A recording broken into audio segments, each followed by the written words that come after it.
अस्सलाम वालेकुम। Welcome to employ manager part number 4। मैं उम्मीद करता हूँ आप सब अल्लाह के फजल करम से खैरियत से होंगे। पिछले 3 पार्ट में हमने देखा होगा कि हमने एम्प्लॉय मैनेजर का मेन विंडो बनाने के साथ साथ उसका डाटा एंट्री ब्लॉक जो है ब्लॉक वो बना लिया था, और उसके बाद हमने उसमें सर्च के बटन की ऑप्शन भी बना ली थी, और उसके नीचे तीसरे ब्लॉक में हमने डाटा एंट्री के लिए ट्री व्यू का जो है वो ऑप्शन भी बना लिया था। तो मुझे उम्मीद है कि आप लोगों ने वो देख लिया होगा। जिन लोगों ने नहीं देखा तो मैं इस वीडियो की डिस्क्रिप्शन में उन तीनों का लिंक जो है वो प्रोवाइड कर दूंगा। तो चलिए जी, बगैर वक्त ज़ाय किए चलते हैं एम्प्लॉय मैनेजर पार्ट नंबर 4 की तरफ। ये मैंने एसक्यूएल जो है एसक्यूएल खोल लिया है। इसका कमांड लाइन है, उसमें मैं लिखूंगा क्रिएट डेटाबेस, यानी डेटाबेस को क्रिएट करने के लिए ये पहली कमांड है क्रिएट डेटाबेस। तो सबसे पहले हम इसमें डेटाबेस क्रिएट करेंगे, उसके बाद उस डेटाबेस में टेबल क्रिएट करेंगे, और फिर इन्हीं डेटाबेस और टेबल को हम लिंक करेंगे अपने एम्प्लॉय मैनेजर के साथ। तो क्रिएट डेटाबेस सिंपल इस तरह लिखेंगे आप, और उसके बाद अपने डेटाबेस का नाम देंगे कोई भी। तो मतलब एम्प्लॉय डाटा, आगे कोलन डाला, तो ये देखिए लिखा क्यूरी ओके 1 रो अफेक्टेड। अभी दूसरी कमांड ये है कि हम करेंगे यूज़ एम्प्लॉय डाटा। हम ये अपने इस डेटाबेस को इस कमांड से यूज़ करेंगे, तो डेटाबेस चेंज यानी ये यूज़ हो चुका है। अब हम इसके अंदर टेबल क्रिएट करेंगे, तो उसके लिए सिंपल लिखेंगे क्रिएट टेबल। ये एसक्यूएल की सिंपल कमांड्स हैं डेटाबेस क्रिएट करने के लिए, और डेटाबेस क्रिएट करने के साथ उसके अंदर टेबल क्रिएट करने के लिए, और फिर आगे आएगा कि उसके अंदर वैल्यू कैसे इंसर्ट करनी है। तो क्रिएट टेबल लिखा हमने सिंपल स्पेलिंग के साथ। उसके बाद हमने टेबल का नाम देना है। तो टेबल नाम क्या है? एम्प्लॉय। टेबल का नाम हमने दे दिया एम्प्लॉय, आगे ब्रैकेट, और अब नीचे आएंगे। अब यहाँ पे हमने जो हमने डिफाइन किए थे ट्री व्यू बनाते हुए, वो सेम स्पेलिंग के साथ हम लिखेंगे, और उसको जैसे आईडी VAR चाहिए, यानी वेरिएबल जो है उसका हमने कैरेक्टर दे दिया है कि ये जो है वो कैरेक्टर होगा, और उसकी लेंथ जो है मैक्सिमम हमने 80 दे दी है। और ब्रैकेट में ये 80 देंगे, उसकी लेंथ जो है, कॉमा, फिर उसके बाद दूसरा हमारा क्या है? नेम है। उसके बाद भी ये वेरिएबल जो है वो var होगा, और इसकी लेंथ 100 होगी, कॉमा। इसी तरह जितने भी हमने कॉलम डिफाइन किए थे अपने ट्री व्यू के, अपने डाटा व्यू के लिए एम्प्लॉय मैनेजर में, वो सारे हम इसमें लिखते जाएंगे, और इसी तरह सेम कॉमा डालते जाएंगे। स्पेलिंग सेम होने चाहिए, वरना एसक्यूएल का डाटा जो है वो हमारे ट्री व्यू में शो नहीं होगा। हमारा ट्री व्यू इसको यहाँ से फैच करके हमें इसका व्यू नहीं देगा। तो ये लिखते हैं, ये देखिए मैंने ये सारे लिख लिए। अब जैसे ही मैंने लिख कर उसको ओके किया है, तो क्यूरी ओके 0 रो इफेक्टेड। अब इसने मैसेज दे दिया है कि आपका डेट टेबल जो है वो क्रिएट हो चुका है। आप इसमें देख सकते हैं कोई मैंने सिंपली जो वहाँ डिफाइन किए तो उनका नाम लिखा है, ब्रैकेट में उनका साइज बता दिया है कि हमें कितना साइज चाहिए।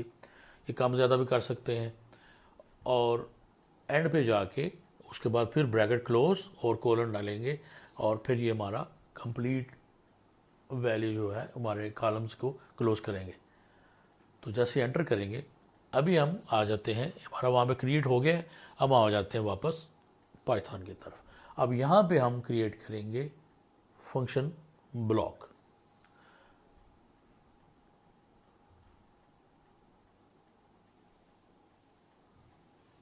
और फंक्शन ब्लॉक से पहले हमें कुछ वेरिएबल डिफाइन करने पड़ेंगे, और उसका ब्लॉक हम यहाँ बनाते हैं, कमेंट लिख देते हैं कि वेरिएबल डिक्लेरेशन ब्लॉक।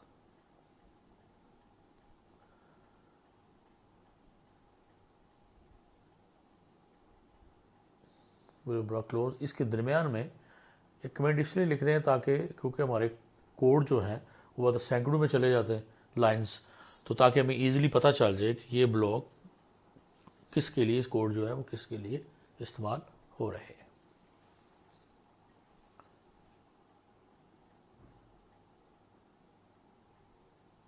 अभी जितने हमारी फील्ड्स हैं उतने ही हमें वेरिएबल डिफाइन करने पड़ेंगे।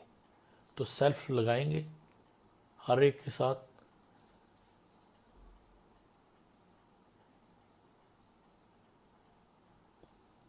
var वेरिएबल का शॉर्ट var और id, इसको हम नाम रख दिया var id। और ये क्या होगा, ये स्ट्रिंग वार होगा। इसी तरह सब का हमने जितने भी हमारे कॉलम्स हैं, जितनी भी हमारी जो है होगा हमारा ये। तो ये देखिए जी, मैंने इसको, आप वीडियो को पॉज करके आप इजीली लिख सकते हैं। ये हमने इसको डिफाइन कर लिया है। अब इन्हीं को हम अब जितने भी फंक्शन बनाएंगे आगे, ऐड का, अपडेट का, डिलीट का, सारे जो है वो इन्हीं को हम यूज़ करेंगे।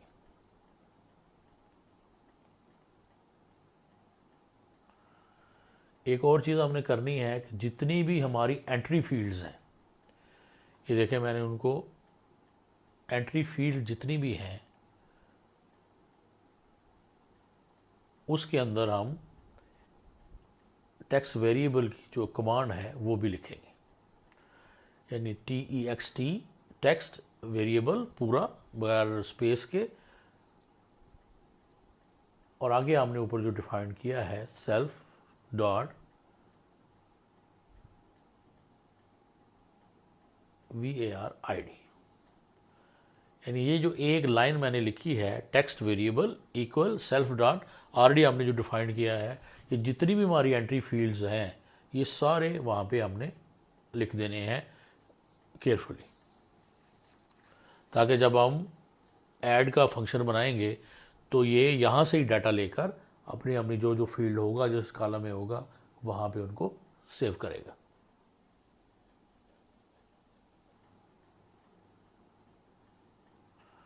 ये देखिए जी, ये मैंने सारे तकरीबन लिख लिए हैं। एक आपने याद रखना है कि हमेशा इसको टेक्स्ट फील्ड में देना है। ये जितनी भी टेक्स्ट फील्ड हैं इन सब के वेरिएबल जो हैं वो मैंने लिख लिए हैं। अब इसी टेक्स्ट फील्ड को जब हम उस वेरिएबल को यूज़ करेंगे, ऐड का फंक्शन बनाएंगे, तो उन्हीं वेरिएबल के ज़रिए जब हम ऐड करेंगे तो ये हमारे टेबल में ये डाटा हमारा सेव होगा।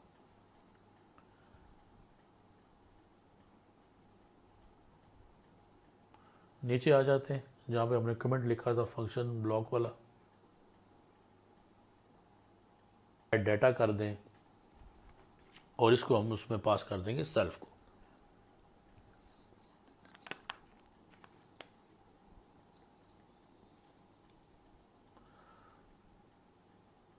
क्या लिखेंगे, इफ सेल्फ, पहले हम इसमें कंडीशन लगाएंगे कि आईडी जो है, कोई भी आप 3-4 की लगा सकते हैं कि आईडी मस्ट है, कि जब तक आईडी ना हो हमें एरर मैसेज आ जाए कि आईडी जो है उसके लिखे बगैर हमारा जो डाटा जो है आगे नहीं चलेगा।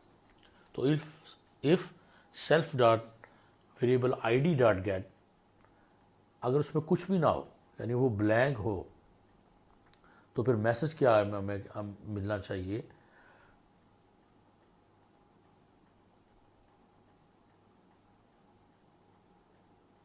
Message box.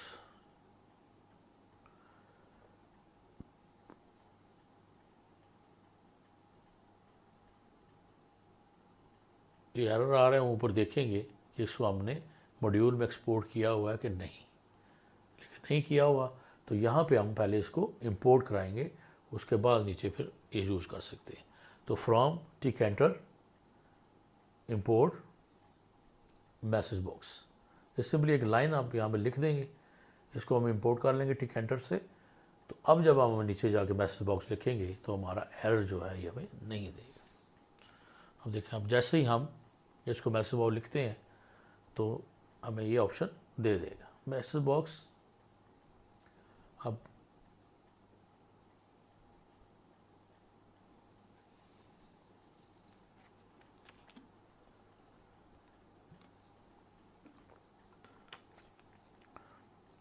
नेक्स्ट बार डॉट शो एरर। अगर आईडी हमारी एम्प्टी हो और हम ओके का बटन प्रेस करें तो हमें ये एरर क्या आएगा, मैसेज बार डॉट शो एरर, आगे कॉमा में एरर और फिर आगे इन्वर्टेड कॉमास में एरर लिख देंगे और फिर कॉमा और उसके बाद आईडी फील्ड आर कंपल्सरी,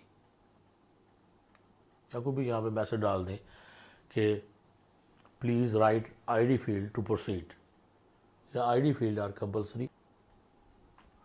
एक हम एक कनेक्शन बनाते हैं ट्राई, उसके बाद कौन कनेक्शन, कनेक्शन का कोई भी नाम दे सकते हैं आप, पूरा कनेक्शन भी लिख सकते हैं, लेकिन कौन कनेक्शन से होगा। और इसमें यहाँ पे हम ये जो एरर हमें आ रहा है, एक और चीज़ हम इंपोर्ट करेंगे कि वो करेंगे हम एसक्यूएल का, यानी from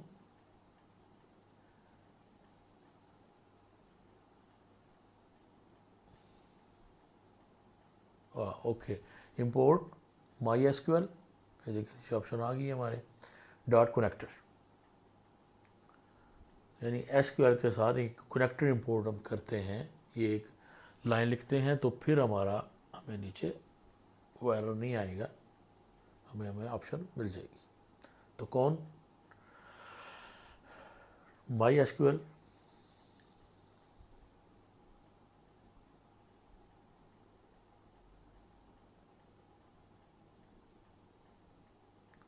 dot connector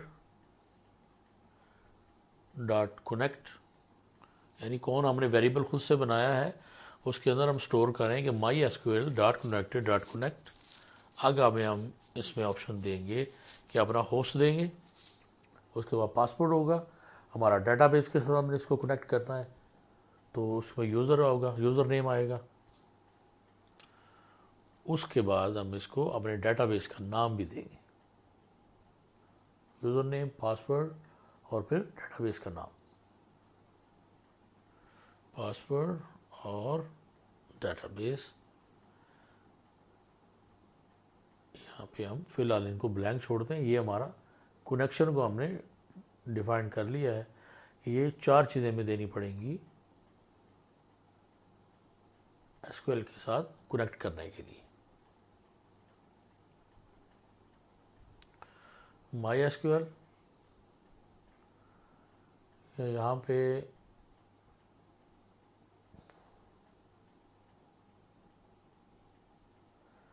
okay my cursor, cursor create करेंगे, एक और वेरिएबल माई अंडरस्कोर कर्सर, कनेक्शन कौन जो हमने ऊपर वेरिएबल बनाया था कौन डॉट कर्सर, और इसके ये हमने एक वेरिएबल और बनाया, कर्सर बनाया, और अब इसको हम आगे यूज़ करते हैं कि माई कर्सर एग्जीक्यूट करेंगे हम इस कर्सर को, डॉट एग्जीक्यूट,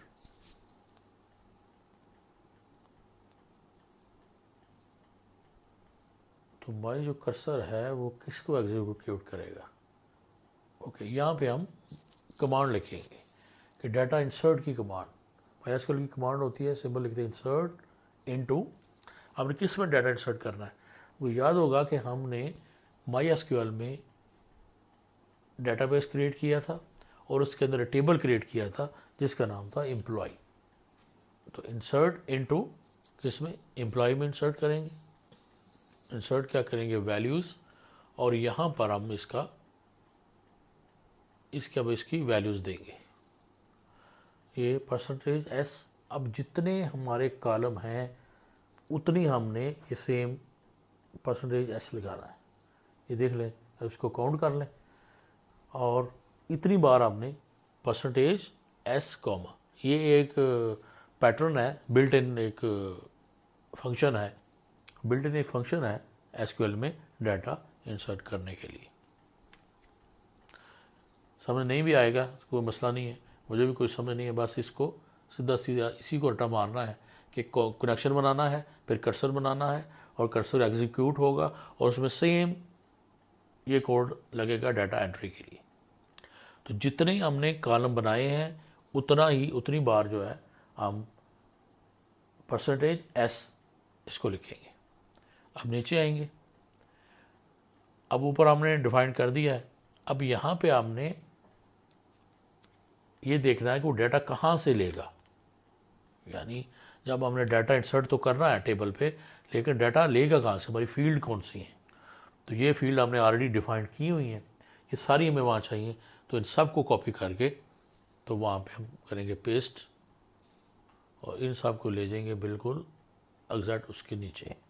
ये ऊपर में एरर जो आ रहा है, इन सब के आगे टैब को ऑल्ट को प्रेस करके तो इन सब के ईमेल के आगे मैं क्लिक करता हूँ, ताकि सब जो है वो हाईलाइट हो जाएंगे। और मैं इकट्ठा ही यहाँ पर एक लफ्ज़ लिखूँगा, जितने भी वेरिएबल है इनको आगे से ये ख़त्म करेंगे इसको भी। और यहाँ पे हम लिखते हैं डॉट, यानी ऑल्ट प्रेस करके क्लिक करके मैंने ये किया है, तो डॉट गेट, ऑलरेडी मेरे पास वो आगे कामा, और लास्ट वाले के साथ कामा नहीं होगा, वो हम बिठा देते हैं क्योंकि वो सब हाईलाइटेड है, इसलिए इसमें कामा नहीं आएगा। देखिए ना, पहली लाइन में जो रेड एरर आ रहा था अभी वो एरर ख़त्म हो गया। तो यानी ये इस फंक्शन यहाँ से हमारा डाटा लेगा वो, और हमारे टेबल में स्टोर होगा। ये सिर्फ ये एक दफ़ा हो जाएगा, तो आगे जितने भी होंगे हमारे फंक्शंस हैं डिलीट के लिए, सब में ये यूज़ होगा। तो ये हम सेम को ही कॉपी कर लेंगे, सिर्फ इसी को बनाने में जो टाइम लगेगा वो लगेगा, बाकी तो हम फिर आगे हमारे फंक्शन के लिए ईजी हो जाएगा। तो जैसे आपने जो आपने कनेक्शन बनाया था वो उसको कमिट करेंगे, और उसको कनेक्शन को क्लोज भी करेंगे। यहाँ पे कॉन डॉट कमिट और कॉन डॉट क्लोज, क्लोज का स्पेलिंग क्लोज, और ये ट्राई के नीचे क्यों एरर आ रहा है। और मैसेज क्या आएगा, मैसेज बॉक्स क्या आएगा कि शो एरर नहीं, अभी शो इन्फो अब यहाँ पे आएगा। इन्फो जो है ब्रैकेट के अंदर हम लिखेंगे सक्सेसफुल सक्सेस, और यहाँ पे आपको मैसेज आप दे दें कि डाटा सक्सेसफुली सेव्ड या record successfully saved, data has been added successfully.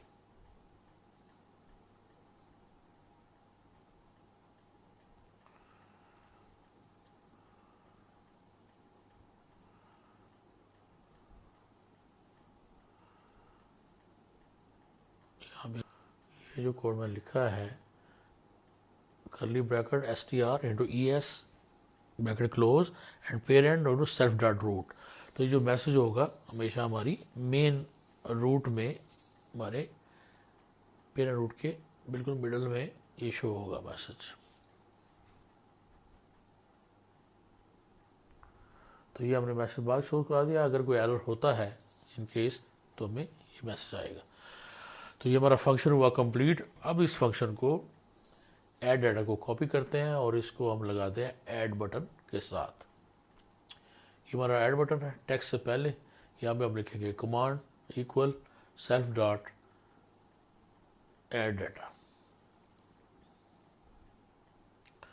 ये हमारा हो गया जी। इसको करेंगे सेव और इसको ट्राई करेंगे कि ये काम कर रहा है या नहीं। सो सबसे पहले तो यहाँ पे हम इसका यूज़र नेम पासवर्ड वगैरह सब कुछ देंगे। लोकल होस्ट आएगा, ये डिफ़ॉल्ट होता है, बाय डिफ़ॉल्ट है लोकल होस्ट। यूज़र नेम है जो आपने दिया हुआ होगा, आपके पास है यूज़र नेम अगर, तो एसक्यूएल का यूज़र नेम जो है वो रूट होगा। पासवर्ड आपने जो भी दिया हुआ है उसको वो दे दें। ये पासवर्ड दे दिया मैंने, और उसके बाद हम लिखेंगे यहाँ पे डेटाबेस का नाम लिखेंगे जिसके साथ हमने कनेक्ट होना है। तो हमने लिखा था EMP एम्प्लॉय डाटा, ये दे दिया। ये हमारे पास हमारा विंडो खुल गई है। इसमें हम एक डमी सा डाटा जल्दी से एंटर करते हैं और फिर चेक करते हैं कि हमारा ऐड फंक्शन काम कर रहा है कि नहीं।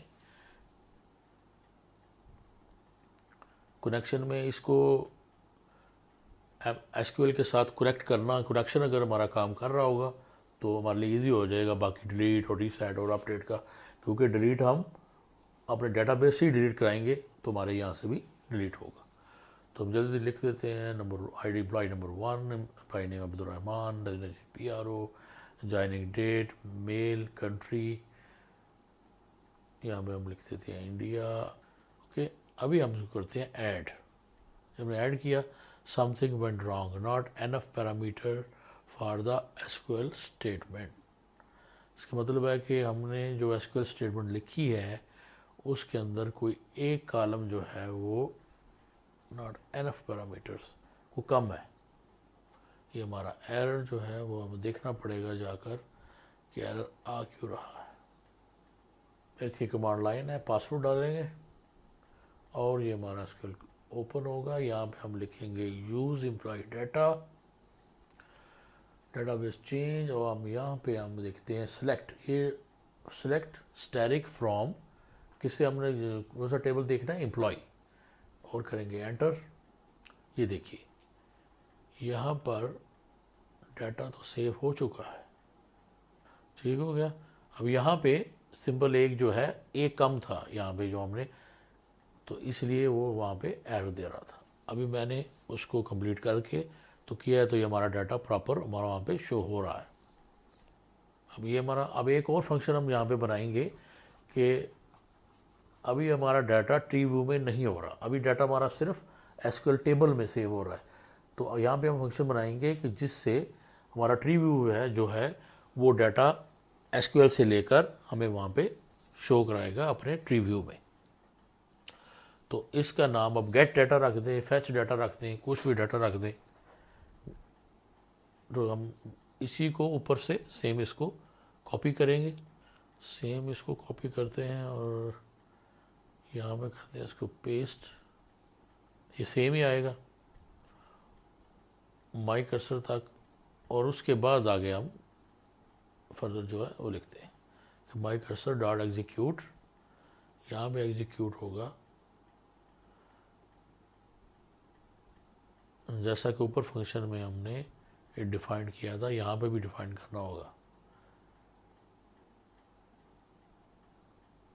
सेलेक्ट, जैसे हमने कमांड एसक्यूएल में लिखी थी टेबल से डाटा चेक करने के लिए, सेम वो एसक्यूएल कमांड है ये वो यहाँ पे भी लिखेंगे। Select static from employ,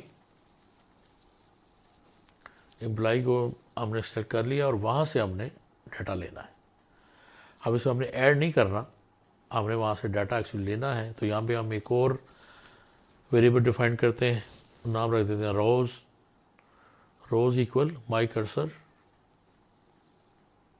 dot fetch data, FETCH all, fetch all, यानी जो कुछ भी उसमें टेबल में हो एम्प्लॉय टेबल में वो रोज में कॉपी हो जाए।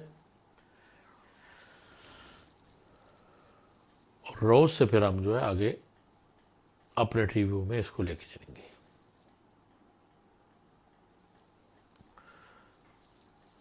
इफ लेंथ रोज जो है वो हो 0, अगर रोज 0 हो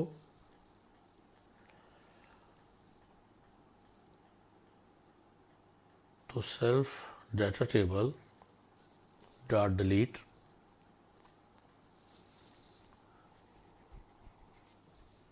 यानी पहला हम जो है जितना उसके पहले जो डाटा होगा उसको डिलीट करेंगे और उसके बाद नया डाटा उसके अंदर सेव करेगा। Self data table dot gate children, एक बिल्टन इसका फंक्शन है पाइथन का।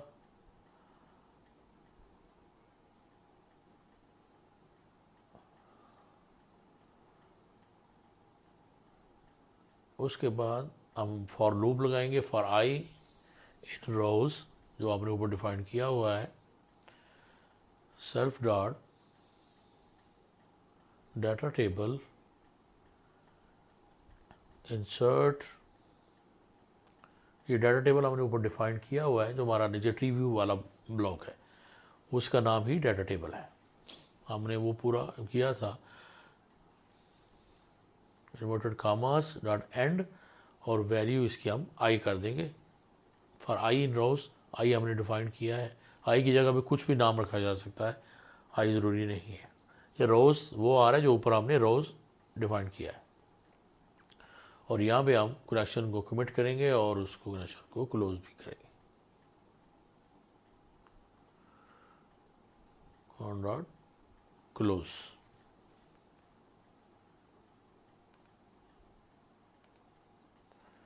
यहाँ पे हम जो ऐड बटन है वहाँ पे भी हम ये हमारा ये फंक्शन लिख देते हैं, ताकि जैसे हमारा हम ऐड करें नया तो ऑटोमेटिकली ये फंक्शन रन हो और हमारा ट्री व्यू में डाटा हमें शो हो जाए इमीडिएटली। और इसको यहाँ पे भी सेल्फ डॉट गेट डाटा करेंगे। अब ये फंक्शन हमने बनाया है ये सेम, अब इसको रन करके देखते हैं। ये देखिए जैसे ही हमने रन किया है तो ऑटोमेटिकली हमारा डाटा फैच होकर हमारे ट्री व्यू में हमें शो होना शुरू हो गया। इतना डाटा हमारा उधर कॉपी हुआ है। अब हमारे 3 बाकी रह गए। हमने ऐड वाला फंक्शन हमने कर लिया है और उसमें हमने एक और किया था फैच डाटा वाला। अब एक अपडेट वाला होगा कि जैसे ही हम इसको क्लिक करेंगे, डाटा किसी को भी सिलेक्ट करेंगे तो डाटा हमारे टेबल में शो होगा। तो अब उसका एक फंक्शन बनाते हैं अपडेट का। कमेंट लिख देते हैं अपडेट डाटा टेबल। अब हम यहाँ पे डिफाइन करेंगे कि शो डाटा, या कोई भी नाम रख दें इस फंक्शन का, अपडेट डाटा, शो डाटा या अपडेट डाटा। तो जैसे ही हम ये क्लिक करें किसी भी लाइन को तो ऑटोमेटिकली हमारी टेबल के अंदर जो हमारी एंट्री फील्ड्स हैं वहाँ के अंदर ये शो हो जाए। तो सेल्फ पास करेंगे और साथ इसके एक इवेंट लगाएंगे। ये लगाना ज़रूरी है वरना एरर आ जाएगा। उसके अंदर कुछ भी लिख से ब्लैंक छोड़ दें बेशक इन्वर्टेड कामास को। एक हम वेरिएबल बनाते हैं cursor underscore row equal self dot data table dot focus.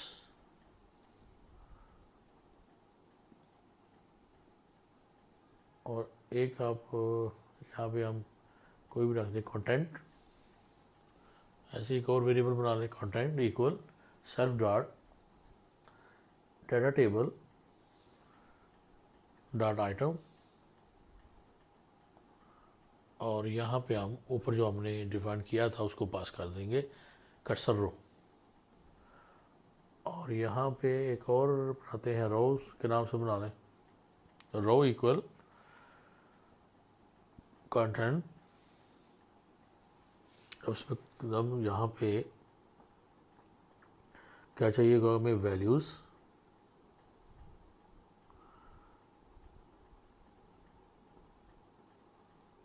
और सेल्फ डॉट